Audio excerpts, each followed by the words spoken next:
Assalamualaikum warahmatullahi wabarakatuh. Hari ini ketemu lagi dengan saya, Bu Widayati Rahayu, Guru Sejarah SMA Negeri 1 Bululawang. Kita akan belajar tentang sejarah lagi. Wow, sejarah lagi dan sejarah lagi. Ingat, ada kata-kata bijak bahwa jas merah, jangan sekali melupakan sejarah.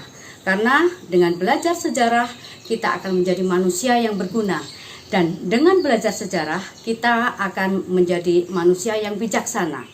Pertemuan kita kali ini akan membahas tentang manusia dan sejarah. Kenapa manusia dan sejarah? Ya, memang manusia tidak bisa dipisahkan dengan sejarah. Manusia tidak bisa dipisahkan dengan sejarah, sejarah pun tidak bisa dipisahkan dengan manusia. Manusia dan sejarah saling berkaitan.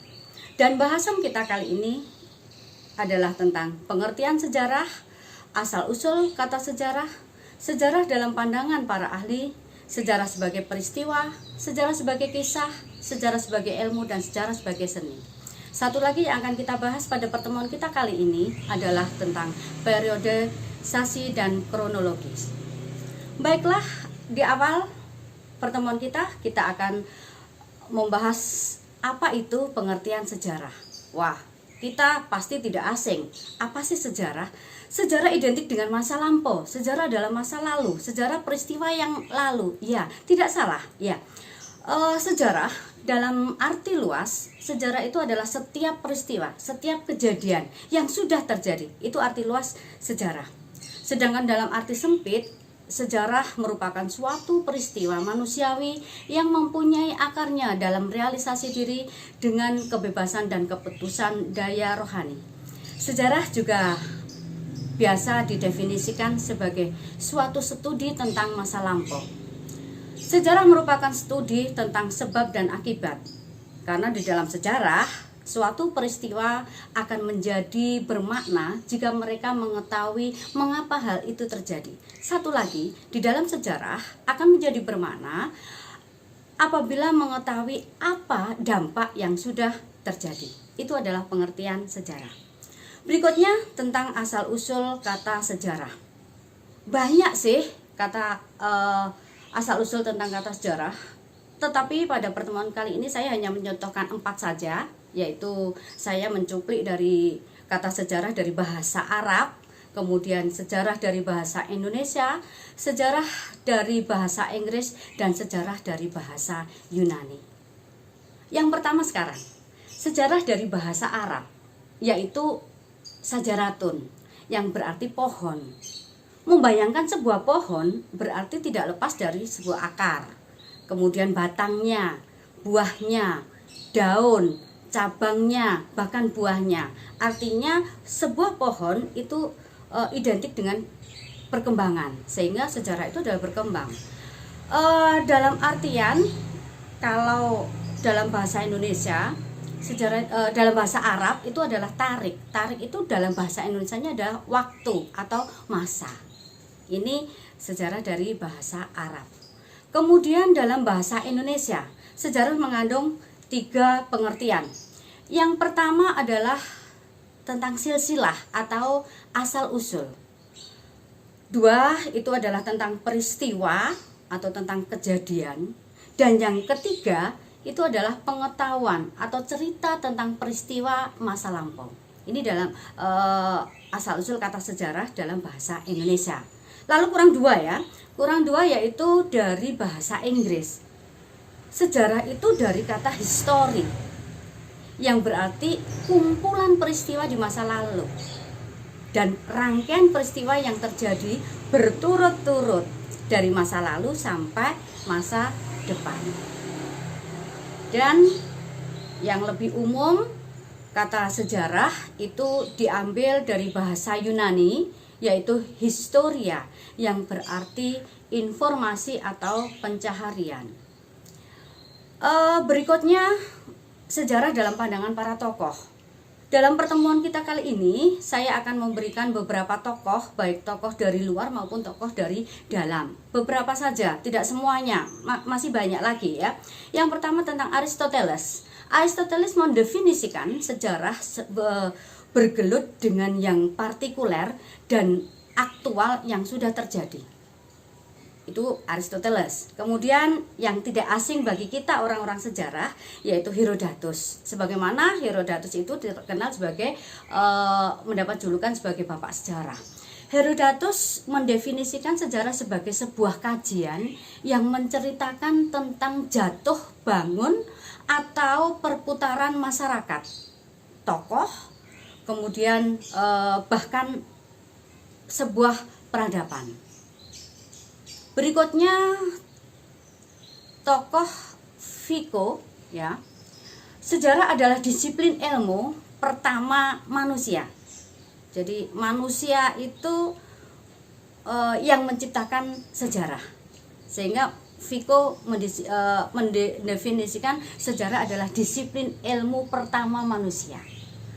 Berikutnya ilmu Khaldun, ya, Ibnu Khaldun. Ibnu Khaldun secara eksternal, sejarah adalah informasi mengenai peperangan, negara-negara, dan masyarakat. Sejarah merupakan observasi, analisis, dan kajian secara cermat terhadap alam dan sekitarnya. Berikutnya satu lagi yang dari asing yaitu Collingwood. Collingwood mendefinisikan sejarah sebagai ilmu tentang tindakan manusia di masa lalu dan diperoleh melalui interpretasi bukti-bukti sejarah. Dan tokoh yang berikutnya adalah Muhammad Ali. Muhammad Ali mendefinisikan pengertian sejarah itu adalah tentang proses perubahan manusia dan ilmu tentang perubahan itu. Satu lagi yang akan saya jelaskan yaitu tentang penjelasan Kuncoro Ningrat. Kuncoro Ningrat mendefinisikan sejarah yaitu sejarah itu menyuguhkan fakta secara diakronis. Apa diakronis? Yaitu memanjang dalam waktu, ideografis atau bersifat mendeskripsikan, unik karena beda dengan yang lain, dan bersifat empiris atau bersandar pada pengalaman manusia yang sebenarnya, yang objektif, ya. Terakhir ya, yang akan menjadi bahasan kita adalah sejarah sebagai peristiwa, sejarah sebagai kisah, sejarah sebagai seni, dan sejarah sebagai ilmu. Ini adalah hakikat dari sejarah. Sejarah sebagai peristiwa. Apa itu sejarah sebagai peristiwa? Sejarah sebagai peristiwa merupakan sebuah fakta yang hadir pada masa lalu, merupakan sebuah kejadian yang nyata dan benar-benar terjadi pada masanya.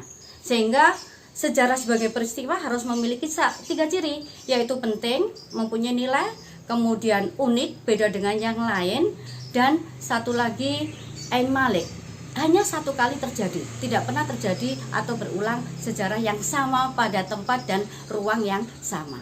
Ini adalah sejarah sebagai peristiwa. Kemudian sejarah sebagai kisah.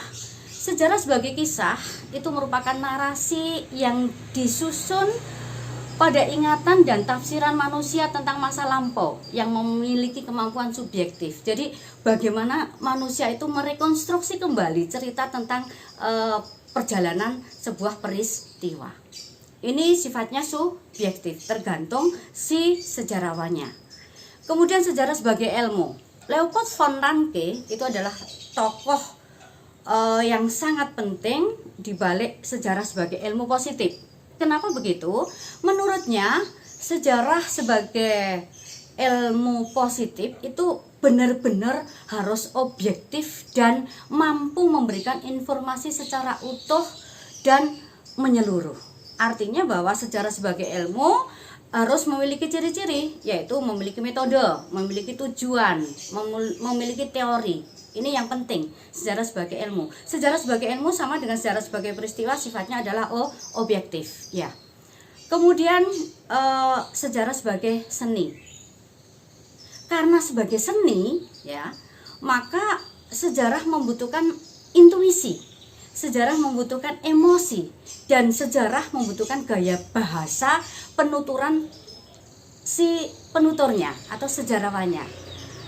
Sebagai seni, sejarah memiliki beberapa kekurangan, pasti, karena sejarah sebagai seni sama dengan sejarah sebagai kisah, lebih subjektif. Jadi sejarah itu tergantung bagaimana si sejarawan menuturkan atau merekonstruksi kembali tentang peristiwa sejarah tersebut. Sehingga kekurangan dalam sejarah sebagai seni itu yang pertama adalah kehilangan ketepatan dan objektivitas. Seperti yang saya bilang bahwa sejarah sebagai seni adalah sejarah subjektivitas. Yang kedua, sejarah akan menjadi terbatas. Sejarah sesuai dengan keinginan, sesuai dengan kepentingan yang menuturkannya. Ini sejarah sebagai ilmu. Satu yang penting lagi adalah periode dan kronologi. Saya hanya membahas secara global saja. Periodisasi itu adalah pembabakan atau pembabakan masa, pembagian waktu.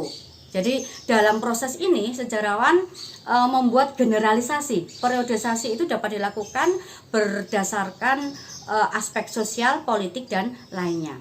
Kemudian kronologi atau kronologis itu adalah harus berurutan. Artinya bahwa kronologi itu adalah ilmu yang menentukan waktu terjadinya dan tempat suatu peristiwa secara tepat berdasarkan waktu maupun tempat terjadinya.